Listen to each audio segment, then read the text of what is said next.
acknowledge also and thank Ma'am Carmel in behalf of Congressman Albi for the message to us this morning. At sa lahat po na nandito ngayong araw, magandang umaga sa inyong lahat.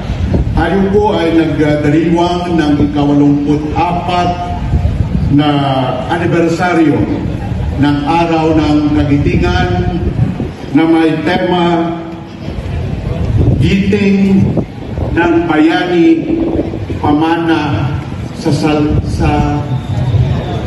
Salinlahi. Giting ng Bayani, Pamana sa Salinlahi. Pag sinabi mong giting, yan po ay katapangan, it's valor, it's courage na ipinakita ng ating mga leaders, ng ating mga sundalo in the past. Ang Salinlahi is our generation. Buti na lang basa ako sa but seriously, sa ating pong hinaharap ngayon, ating pong alam na yung dinaanan natin noon na dinaranas ng mga nauna sa atin ay pagpapakita na ang Pilipino, tayong mga bakulod doon, ay kayang lumaban sa kahit anong krisis, kahit anong problema na nasa ating harap.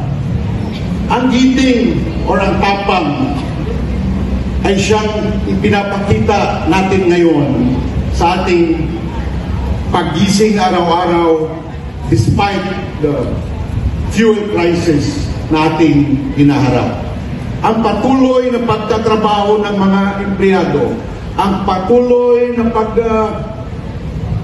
pagbigay ng serbisyo na nasa transport sector, ang patuloy na pag-aaral ng mga estudyante, ang patuloy na pag-subsidize ng ating mga businessman, ang patuloy na pamumuhay nating mga bakulod noon ay pagpapakita ng giting o tapang. Nagsimula na po ang national government na pagbigay ng subsidy sa ating mga transport sector. Nagsimula po tayo kahapon with the tricycle drivers, and then definitely patuloy din po yan sa iba't ibang sektor ng transportasyon. Kahapon po ako ay naging emosyonal nung marinig at makita ang isang interview ng ating mga kasama sa media. Pagsasalita ng isang driver, tricycle driver, galing po sa barangay Granada.